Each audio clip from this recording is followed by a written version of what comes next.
You're right to not settling for a life of mediocrity and suffering and boredom and fear and worry and depression and anxiety.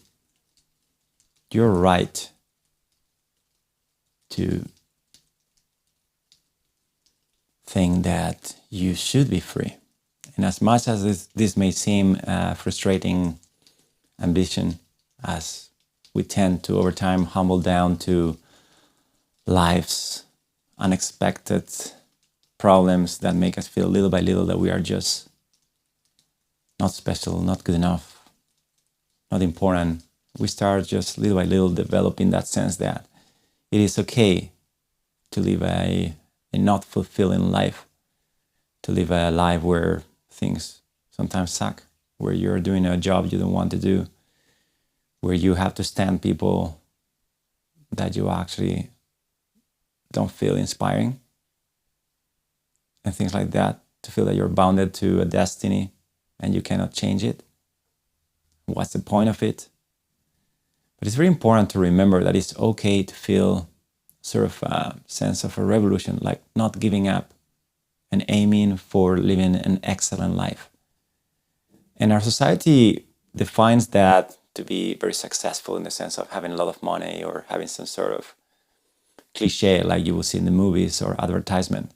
But I'm not talking about that. I'm talking about the real feeling. Because you could have all the houses, cars, and awards, and fame, and money, and anything you think you need to feel free and happy. You could still have all those things and not feeling free. On the contrary, actually, many people in that position feel very limited in their actions. So I'm suggesting that the freedom that I'm talking about, it is something that is felt, that is lived, and is not dependent on your circumstances. And you don't have to deserve it. You don't have to follow any social standards on becoming something that is respectable, that needs to win people's attention or likes, or all these social standards. You don't need to follow that. The only thing you have to follow is your own honesty and your heart and your feeling in this moment, and use that as the only reference. And yes, it may feel confusing, but it's just because we have an operating system in our mind that is just not true. And trying to sustain a parody of a life, it hurts and it feels uncomfortable. And people take drugs, or we look for intense dopamine depleting entertainment like video games or all things, just something loud, something very bright, something to take us away from this pain we are living. And as everybody feels it, or at least many people seem to have been suffering from this epidemic of insatisfaction and pointless lives, we just think it's normal and we think it's okay. And that's just not true.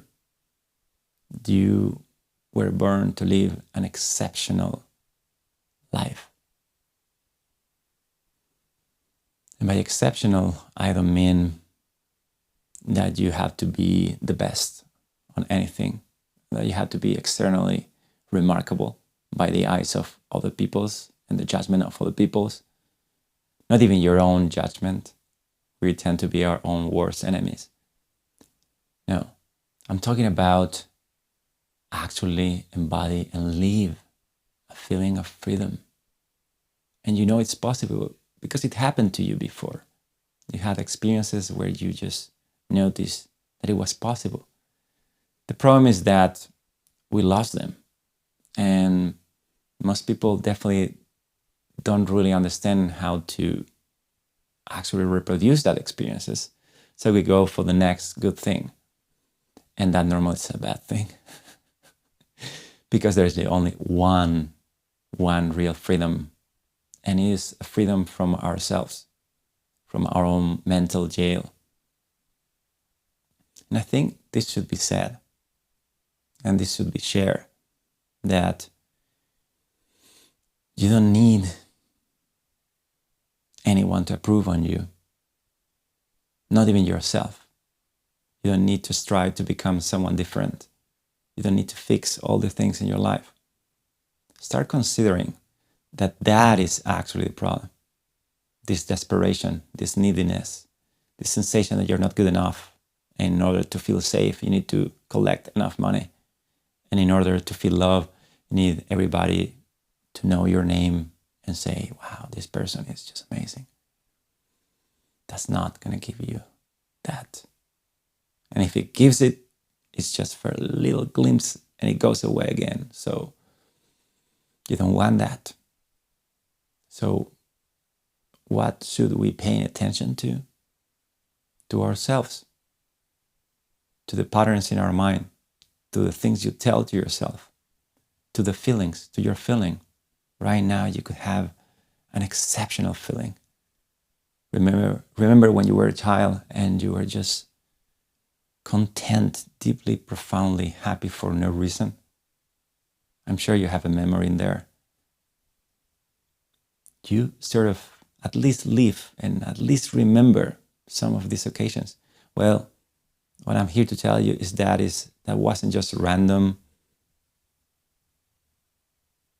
feelings, fleeting feelings out of coincidence or out of any specific external condition. It wasn't because anyone or anything outside of you. In that moment, you experience your own nature. You experience yourself beyond your mind and your body. You just experience the aliveness that you are. And that is actually the sense on itself of freedom. And you shouldn't settle for anything less than that.